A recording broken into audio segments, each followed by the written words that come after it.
This is the After Party, live with Kim McAllister. Pick a couch, grab a drink, and settle into the conversation.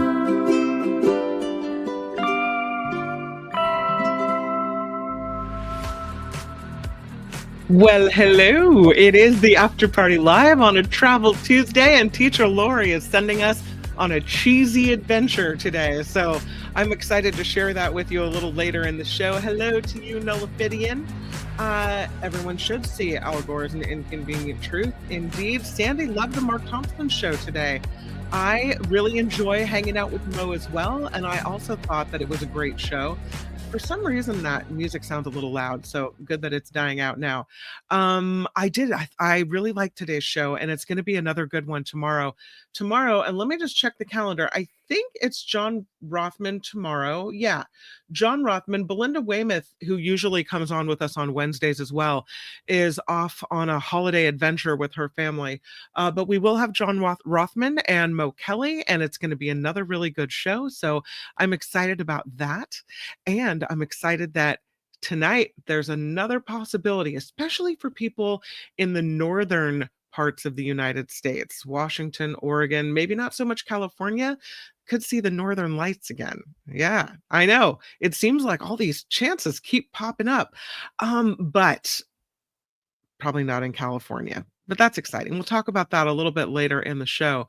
The first thing I want us to mention is, did you guys hear about? Well, I know we heard about it because we talked about it on this show. If you were present for the episode where we talked about the drunk raccoon, you remember the raccoon that was passed out in between the toilet and the waste can in the bathroom of a liquor store? Remember that raccoon? Yeah, the the raccoon had, I don't know if you remember this, broken into a liquor store and taken on, let's look at all that, taken on a bunch of bottles, managed to drink some of it, got incredibly drunk, and then passed out, kind of like a human would do. This now is so, I don't want to say popular, so amusing to people, especially this picture, that it has now become a t-shirt. Yeah, this raccoon that went viral for going on this drunken binge in a Virginia liquor store is now helping raise money for a local animal shelter. The raccoon, of course, was treated and safely released back into the wild. But now the Hanover County Animal Protection and Shelter is selling merchandise with the image of this raccoon next to a spilled bottle of booze. They call it the Trashed Panda. The shirts, the stickers, the hoodies, the tumblers that they have so far brought in $156,000 for this shelter. So it seemed like maybe, this was a sad situation for this particular so-called trash panda. But the good part is that this incident is now being used to raise money for this animal shelter. So there is a happy ending to this story. Plus, it would be really funny to drink your wine out of a trashed panda tumbler. I want to show you this picture. I think if you're in the Bay Area, a lot of us have been to the Marina Safeway in San Francisco. I used to hear that this was a great pickup joint, right? This is not what it looks like now. Now it's just a Safeway. But according to SF Gate, there has been a plan submitted that would turn the Safeway in the Marina into a massive 25-story apartment complex. It's in a prime location, using all this space. Grocery store on the bottom remains, and then you have the 25-story apartment complex above. The Safeway would become even larger than it is right now. This Marina Safeway in the city has been there for 66 years. It is the fourth Safeway that a developer called Align Real Estate has announced plans to redevelop in recent months. SF Chronicle and SF Gate reporting this story. They're also looking to add housing to the Safeway in Bernal Heights, the Richmond District, and the Fillmore. Although they say the Fillmore Safeway already closed earlier this year and will not be getting a new Safeway like the other sites, but they want to take the land and build housing on it. This one in the marina, it's an interesting design. It's a U-shaped building that they are proposing for Marina Boulevard. And they say by concentrating residential density in larger floor plates at the base and tapering to smaller floor plates above, the tower's massing diminishes as it rises, which they say preserves key view corridors and shapes a unique geometric expression. That, according to the architect. Telling SF Gate, this strategy introduces a much needed density in a porous expression responsive to its wider urban context. It's an interesting looking building. It would add 790 rental units, 86 of them designated as affordable housing. Out of 790, only 86. All right. 63,000 square foot grocery store, which is 57% larger than the current Safeway in the marina. And it would be constructed. They say the project would deprive the neighborhood of a grocery store for several years while they are building it. The employees would be temporarily reassigned to nearby locations until the new store opens. And when it opens, then they say it would bring more jobs. So, I don't know. The mayor of San Francisco, Daniel Lurie, is formally opposing this project. He said, the spokesperson for Lurie said, while the family zoning plan, which will allow denser and taller housing in various San Francisco neighborhoods, was approved last week, it would not upzone the Marina Safeway site. So, no. And they say a developer trying to sneak in a project before our plan takes place is complete violation of the spirit of that work. That the Lurie administration will stand up firmly to developers that game the system and pull every lever they can to make this project a project that works for the neighborhood and the city. So, I don't hate it. What do you think? I'm going to the chat. I mean, any high rise in San Francisco kind of freaks me out because of the possibility of earthquakes, but Caitlin says, I shop at Safeway at the beach in San Francisco. There's a proposal for high rises there too. We are on sand and this is earthquake country. Think about it, says Katie, right? That's my only concern too. It's a cool looking building and a bigger Safeway, right? And we know we have a housing crisis and a housing problem, although I think they could really pump up the number of affordable housing units there. But in an earthquake country, in the marina, which is kind of built on fill anyway, yeah, I don't know. Jim says, I don't live in San Francisco anymore. Does one more high rise matter at this point? I think it does. Isn't sand just glass? Looks like parts of Barcelona with all the curves. If they close the Safeway, says Donna, how will singles meet each other? They'll have to go to all the bars in the marina, I guess. I don't know. Gordon says it would be so cool to take the elevator down to get your groceries. It'd be easy. You'd have everyone in the complex would have their own cart, special cart they could park right outside their door, right? Nolafidian says, I bet those apartments will be very expensive. Absolutely. Best idea ever, says Ricky O'Bear. Gives new meaning to mall rats, says Phineas. Who says, I say convert shopping malls to housing for the homeless. Yeah. Near the sea? Have you heard of the Leaning Tower of Millennium? Yeah, that's another problem. Well, in this case, it does look stacked, like it's not just some giant tower. I don't know. We'll see. It doesn't look like the current government of San Francisco is behind it. So we'll see. Hilo Karen says, my impression is that you can build anything as long as the foundations are built on solid rock.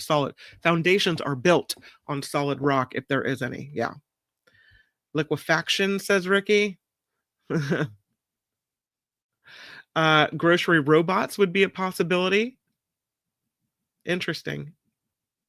And Yvonne says it's possible the Cliff House restaurant, still in some plans, used to be a family get together place to meet San Jose, Berkeley, Santa Rosa. Huh. All right. Well, let's move on to the next story. I thought that was an interesting one, though. Interesting looking building. Did you hear that there was a water leak at the Louvre?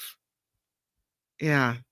Unfortunately, it did some damage too. Mm-hmm. Uh, it's not a good scene.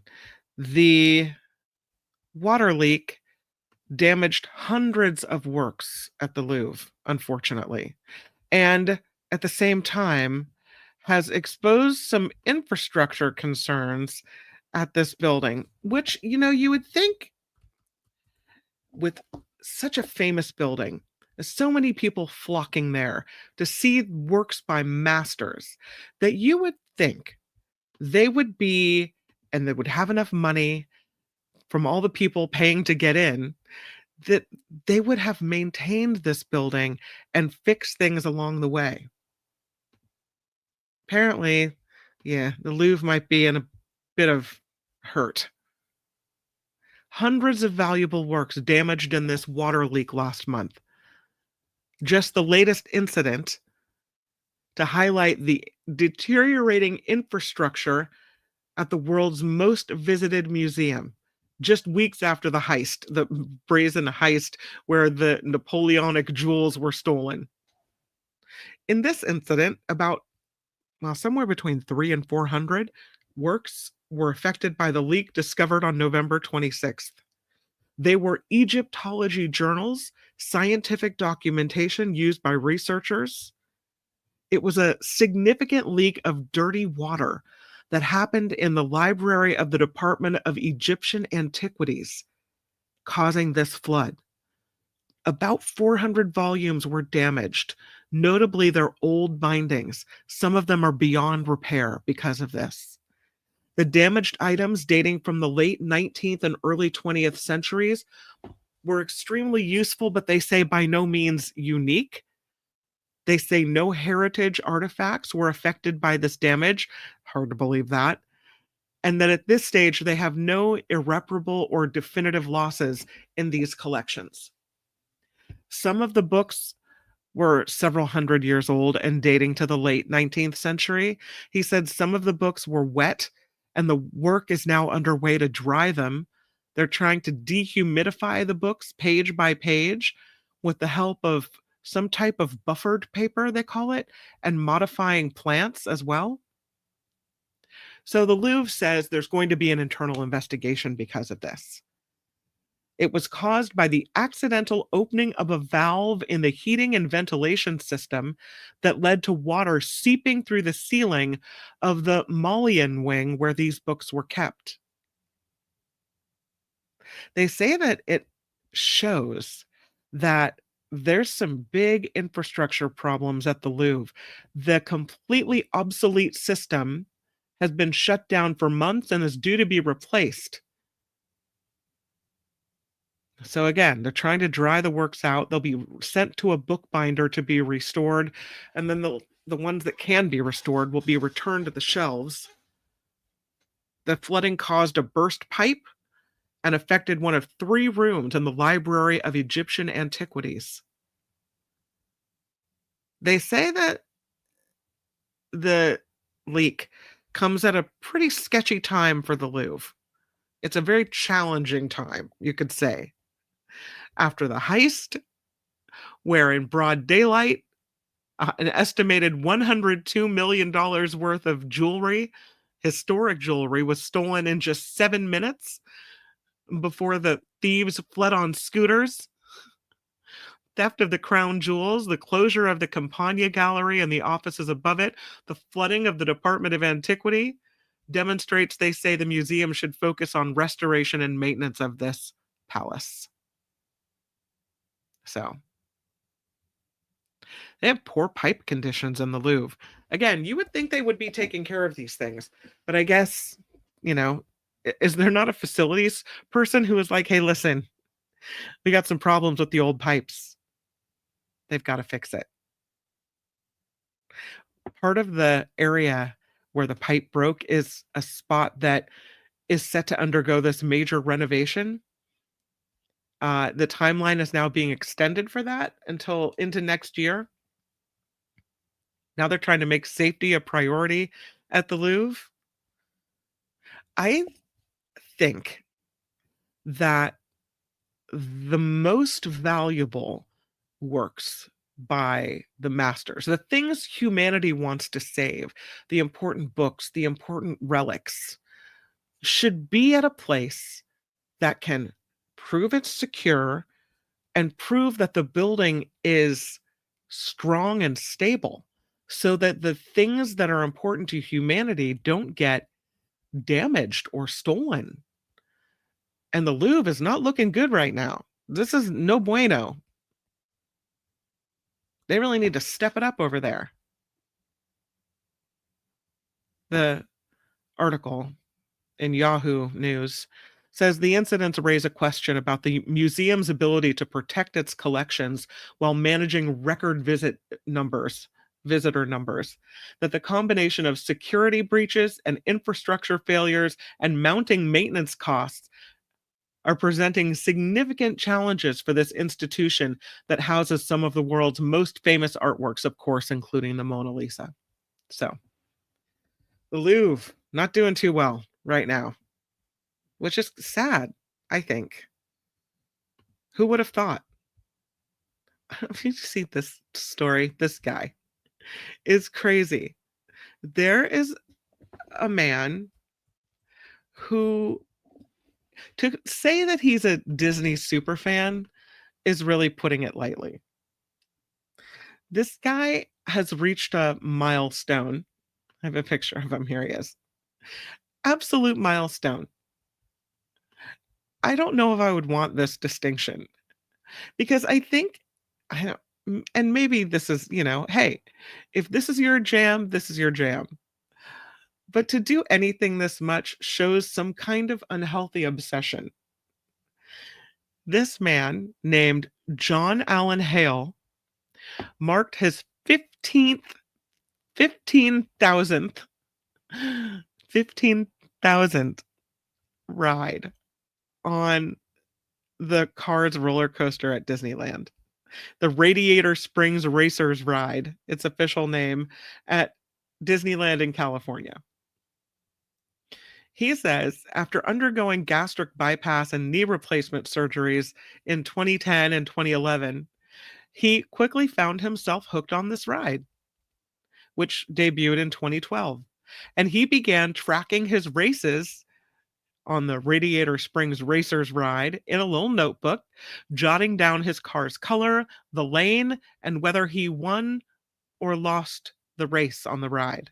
And he said, I fell in love with this ride. He's a TV tech from Brea, California. He said he started carrying a sign to mark every 100th ride. And Disneyland workers would clap when he reached 1,000. Monday, he took friends with him while wearing a Cars-themed cap you can see here and holding a 15,000 sign. He says he's been to Disneyland more than 1,100 times. That's a lot of money. He must have the Disneyland super fan visitors pass. He said he's taken the ride an average of 13 times every time he has visited, thanks to the fast-moving line for single riders. And he says he's not tired of it. If your question was, have you not been on the ride now too many times? He said he never knows which car is going to pull ahead and win. You don't know, he said, who's going to win the race. There is no pattern of who wins or who loses. And this is what excites him. He said there's no formal record for riding the attraction inspired by the Cars by Pixar, right? And Disneyland said they don't have one. Guinness World Records says they don't track it either. Disneyland officials have not commented on this, but he says he's come away with more than just a number. He's gotten to know people at the park. He's become friends with some of the workers there. I can imagine if you rode the ride 15,000 times, it's almost like you worked there. He said, "It's like family. Everyone recognizes me and they're rooting for me." If you have ridden this ride 15,000 times, what else are you doing? Where's your family? What's happening at your job? I mean, I don't want to, as Nikki says, yuck your yum, harsh your buzz, whatever it is, but do you not have a life to live? I don't know. 15,000 times for John Allen Hale. More power to you. I'm going to the chat. Did you do anything that obsessively? He's going to live to be 100, says the surface spins. I don't know. What's a sizzle says he must have a membership. Can you imagine how much it would cost to ride 15,000 times? Yeah, and 1,100 visits into Disneyland. You've got to have a pass. He's got probably the Southern California pass, right? Because he lives down there. He's a winner. They're talking behind your back, the Disneyland workers, like, who is this guy and what is he doing? Mama says that's my favorite ride too, but she's only been on it 5 or 6 times. That's because you're normal. What the sizzle says, he is living his best life. More miles. Santeem says, I don't have a life, so, OCD award incoming, says Tammy. $100 a pop. I don't know how much it is a pop. What is the going? It used to be more than $1,000 for a Disneyland membership. I don't know. Maybe you've done the math. That's just crazy to me. Wild. All right. So this is kind of exciting. And especially if you live in Oregon or Washington or anywhere in the northern United States, or probably too far south for this, but could see the Northern Lights again. I know. It's pretty exciting. Well, it doesn't look like that in California, Oregon, or Washington, but could be kind of like this. Tuesday night, eruptions of charged particles from the sun are moving toward the Earth, and then makes it possible that we could see, we collectively, the Northern Lights or Aurora Borealis across large parts of the northern United States this week. We've got a burst of solar material known as a coronal mass ejection detected by satellites at the National Oceanic Atmospheric Administration departing the sun on Monday. It's hard for them to predict this, so they don't usually give us a lot of notice. So they see the coronal mass ejection yesterday by noting these massive clouds of magnetized plasma that set off these geomagnetic storms when they interact with the Earth's magnetic field. They are forecasting this incoming solar storm could reach Earth about midday Tuesday, prompting a strong G3 geomagnetic storm watch, level 3 out of 5 on the space weather scale. If a strong geomagnetic storm develops, the aurora forecast suggests the northern lights could be visible across the northern tier of the United States, could reach as far south as the Midwest as well as Oregon, depending on cloud cover and the strength of this storm. So this could be cool. You could see waves of green, red, purple, pink across the sky. But it could also affect technology, power grids, satellites, GPS navigation, radio communications. All of this, depending on the size of the storm, could be affected. This current solar storm is linked to a solar flare that erupted from an active region of the sun December 6th. A nearby sunspot region also produced a solar flare Monday, and that caused about an hour-long radio blackout on the sunlit side of Earth. I did not know that. Maybe because I'm not on the radio anymore. I don't know. They say the best viewing conditions, if you're somewhere where you think you might be able to see them, occur under dark, clear skies away from city lights. Cloud cover is forecast to dominate the northern half of the U.S., but many of the clouds are at high level, with most of the northern plains, Ohio Valley, Pennsylvania, New England having a chance to see the northern lights, at least partially through the clouds. So This could be exciting for a lot of people. If you see them wherever you may be, please send me a photo of what you ended up seeing, because I think that's kind of cool. This is rather an art installation. I talked to Tim Sika the other day about books and librarians being threatened under fire. And here's a story about books at the beach.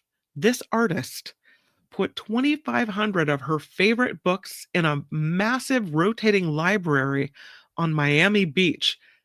It is, again, these are 2,500 or 100 of her favorite books, 20-foot tall installation titled Library of Us, all featuring titles with personal meaning for this British artist.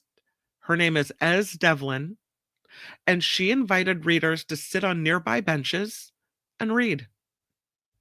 What a great message for an art installation. I love when art comes along with, inviting you to participate in the message of the art. So you see here, it's like this triangle. It almost looks like a needle of a compass in a pool of water, which she admits might not be the first thing you imagine when you picture a library. But this is part of Miami Art Week. Library of Us, 2,500 books with personal meaning for Devlin. She also works as a set designer and has worked with music artists as well, like Lady Gaga and Bad Bunny. She said she has color-coded her book collection to a rainbow gradient, and it includes everything from her favorites when she was a little kid to sets that she has. It's a 20-foot tall bookshelf on the sands of Miami Beach that explores, she says, how we build ourselves out of what we read. It's an experiment in seeing through the eyes of others. I think it's kind of cool looking. Library of Us invites members of the public to step onto its slowly rotating platform, and if they're so inclined, pick up one of the extra volumes placed on a long curved table, sit down on one of the installation's benches, and read. The installation has an LED screen stretching across the library, projecting lines from the books. The compass-like form was apparently inspired by an Italian novelist, Umberto Eco, who described libraries as a compass of the mind, pointing us in the direction of new exploration. That is according to Devlin. So she says she's a voracious reader, reads as many as 300 books in a year. And when this art installation comes to a close, which is kind of a bummer that it has to end, she'll donate all of these books to Miami public schools and libraries so that other people can read them too. But it is Florida, and some of the 2,500 books have been banned from some schools and libraries across the country, including in the state of Florida. But she said the bans helped inform her project, because there are many book titles sitting on that shelf that you're seeing now with different viewpoints sitting side by side on the shelves. She said, I couldn't live without Margaret Atwood. I couldn't live without Octavia Butler. I couldn't live without Toni Morrison. So they're all there, and they're not banned here, but they are banned in some places. Something you feel when you see the waters rising of this collection of books that disagree with each other. We must be allowed to hold contrasting ideas together. It's making people feel inspired and connected, and like it's a gift. So I think it's the whole idea of it is cool. To some health stories now. The FDA has approved the first stem cell therapy to treat severe aplastic anemia. This stem cell therapy can be completely amazing. I don't want to put a picture up of aplastic anemia, but here's a little chart of stem cells. You can look at that. tell you that the FDA has approved this stem cell therapy treatment, the first hematopoietic system stem cell transplant therapy treating patients with rare but severe aplastic anemia. This is allowed for patients 6 years old and older after it apparently reduced the intensity conditioning. There is a company called Gamida Cell, which is a leader in stem cell therapy innovation. They are headquartered in both Boston and Israel. And they have, they say, the potential to treat 2,000 to 2,500 patients a year in the United States with this. It's really expensive. The wholesale cost for a single one-time treatment course of their stem cell therapy called Omisurge is $338,000. I'll say it again, $338,000 for this life-saving treatment. It does not include the cost of transplant procedure or hospital stay. So by the time you add that on, you're looking at big, big bucks. This is called a novel supplementary transplant option for people that have rare aplastic anemia.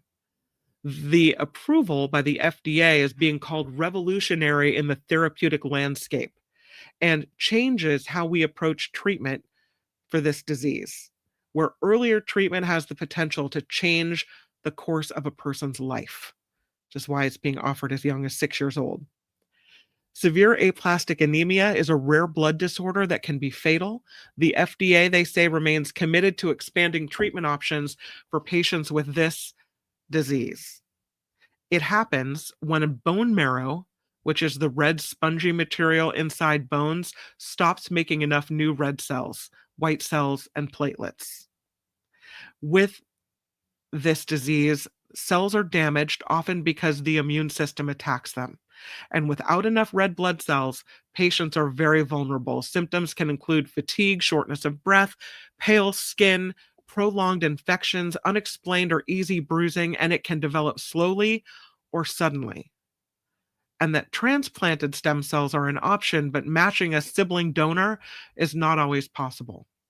So if a donor's not available, they could use umbilical cord transplant, but limitations include delayed recovery and increased risk of infections. And with this new Omisurge stem cell therapy, donated cord blood cells have been chemically enhanced with something called nicotinamide, which is a form of vitamin B, and then given to a patient to help restore their blood and immune system. They say that approval of this is a significant step forward in the treatment options available for patients with high unmet medical need. Patients in the study with aplastic anemia were high risk, but had significantly better than expected outcomes and demonstrated remarkably fast, high rates of neutrophil engraftment. They looked at 14 patients that were unable to respond to other therapies, but demonstrated significantly better than expected outcomes.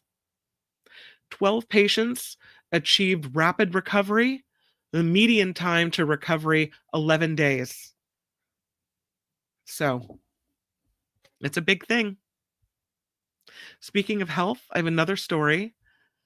A lot of people go through immunotherapy treatments for different types of cancers. And it turns out that the time of day is really significant in the successful outcome of these types of treatments. Our bodies and timing, it's very strange, but researchers say cancer survival could depend on what time of day you get your treatment. Lung cancer patients who received IV immunotherapy doses earlier in the day tended to live longer. This research published Monday in the journal Cancer. They say getting immunotherapy drugs before 3 p.m., listen to this, is associated with a 52% lower risk of cancer progression and a 63% lower risk of death. That's wild. They say it could be an inexpensive way to extend survival for cancer patients. The study done at the affiliated cancer hospital of the Zhangya School of Medicine in Central South University in China. And they say adjusting infusion timing would be straightforward, easy to implement, that could be adopted across diverse healthcare settings with no additional cost. They tracked 400 people with advanced small cell lung cancer who'd been prescribed immunotherapy drugs alongside standard chemo. The patients were treated between 2019 and 2023. They said both immunotherapy drugs that were offered work by blocking cancer cells' ability to evade detection by the immune system. Results showed people who got the IV meds before 3 p.m. experienced significantly longer remission before their cancer started to spread again. They also had significantly better survival rates.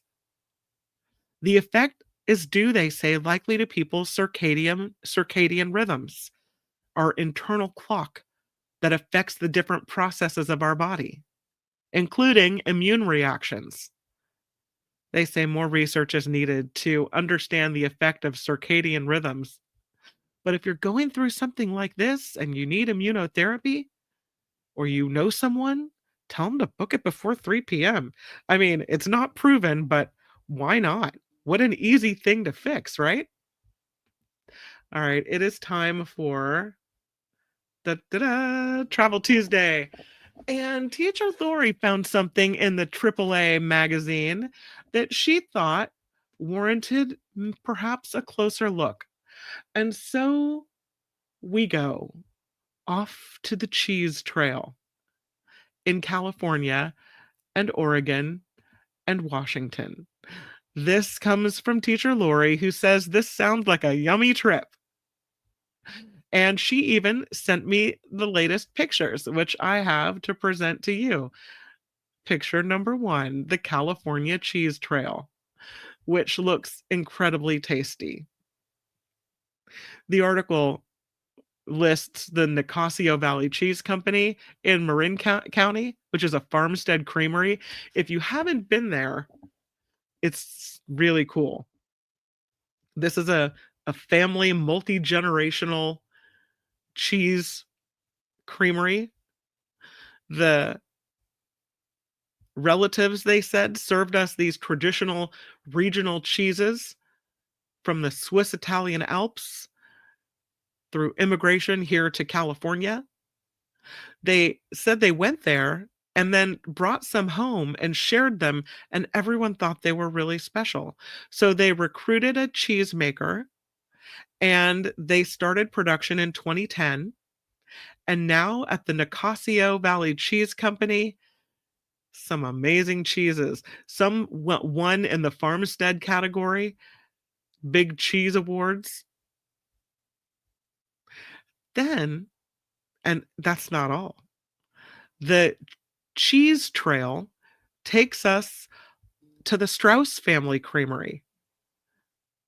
They say that the cheese trail started as a way to promote cheesemakers in California, and it's now been expanded to include cheesemakers in Oregon and Washington. And if they can do it right, they want to take this national.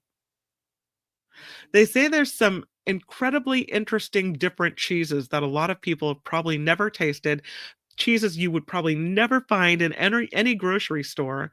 So venturing to these regions could be the best way to discover them. And cheese tasting makes for a great road trip because it sends you off the beaten path to drive all over this beautiful country to roads you may never have traveled down before. Cheese tasting rooms and cheese farm stands also allow you to get near the wildlife, the herding dogs, the cows, the goats, the sheeps. All farms, they say, are a little different. Some have activities like cheese making demonstrations or milking, and they say it's really just fun.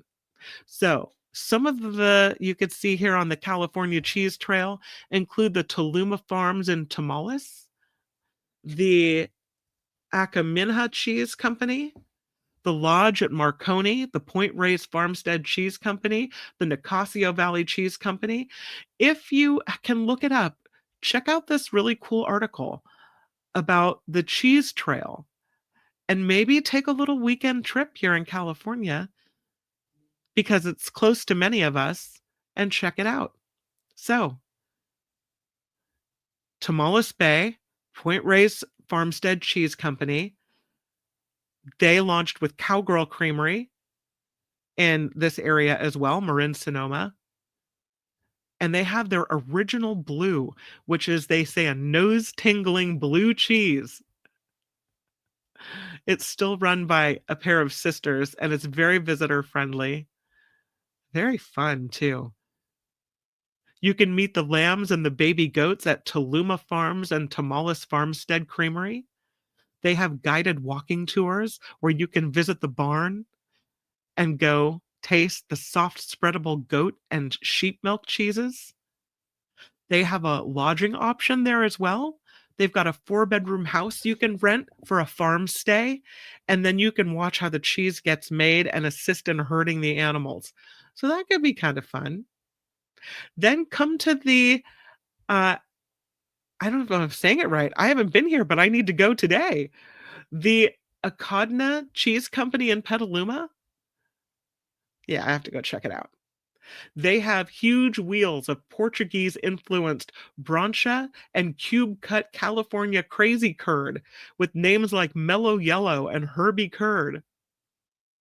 They say it's a very delicate process to make this cheese, and it looks really, really fun. So, then there's the Lodge at Marconi. They say it's an escape so serene that the biggest event of the night could be watching the fog roll in through the pines, listening to the owls in the branches overhead. That sounds so peaceful. It overlooks the Tomales Bay. It's within a 62-acre state historic park. It looks really fun. Now, as Teacher Lori has offered, we'll go to state number 2 on our cheese trail, which is Oregon. Might have to do this in chunks. Maybe can't do the cheese tasting in one day. I mean, here on the show we can, but there it is, the Oregon Cheese Trail. Thanks for the pictures.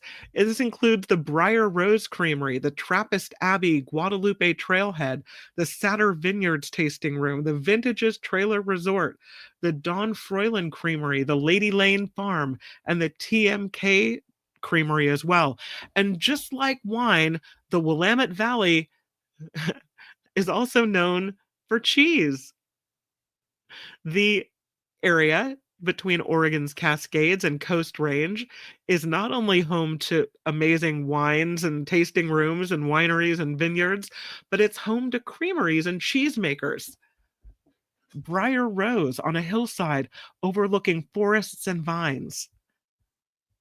They have a cheese porch farm store and a complimentary tasting where they also have salami and jam and crackers to go with your cheese. They have a soft and custardy butter bloom, delicate buttermilk flavor, a semi-firm Callisto, similar to Fontina or Callisto. Beautiful. Our Lady of Guadalupe Trappist Abbey has some hiking trails. And then you get to check out Mount Hood and have a little cheese as well. There's Soder Vineyards, which is very close. Vintages Trailer Resort, where you can stay. Really fun. That's a look at Oregon.